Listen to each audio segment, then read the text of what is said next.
ഭാര്യയുടെ സ്ത്രീധന പീഡന പരാതിയിൽ മുൻകൂർ ജാമ്യം തേടി ബിപിൻ സി ബാബു ഹൈക്കോടതിയിൽ.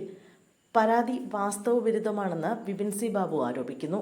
പാർട്ടി വിട്ട് BJPയിൽ ചേർന്നതിന്റെ ഭാഗമായുള്ള രാഷ്ട്രീയ പകപോക്കലാണ് പരാതിക്ക് പിന്നിലെന്നും ബിപിൻ മുൻകൂർ ജാമ്യാപേക്ഷയിൽ പറയുന്നു.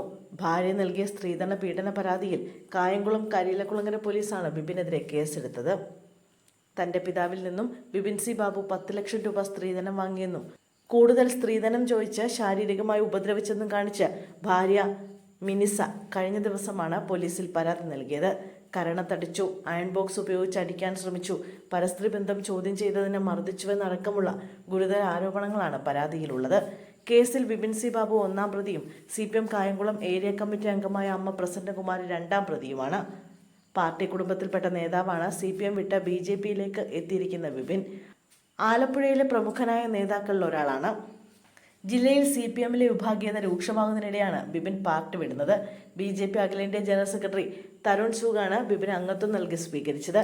BJP അധ്യക്ഷൻ K സുരേന്ദ്രന്റെ നേതൃത്വത്തിലാണ് ബിപിനെ പാർട്ടിയിലേക്ക് സ്വീകരിച്ചത്. പാർട്ടി മാറുന്നവർക്കെതിരെ സർക്കാർ കള്ളക്കേസ് എടുക്കുകയാണെന്ന് BJP സംസ്ഥാന അധ്യക്ഷൻ K സുരേന്ദ്രൻ ആരോപിച്ചു. ബിപിൻ സി ബാബുവിനെതിരെ ഗാർഹിക പീഡനത്തിന് കേസെടുത്തത് ഇതിന്റെ ഉദാഹരണമാണ്. ഗാർഹിക പീഡനത്തിന് കേസെടുക്കുകയാണെങ്കിൽ ഭരണകക്ഷിയിലെ മന്ത്രിമാർക്കെതിരെ കേസെടുക്കേണ്ടി വരും. BJPയിൽ ചേരുന്നവർക്ക് മതിയായ സംരക്ഷണം നൽകുമെന്നും അദ്ദേഹം പറഞ്ഞു.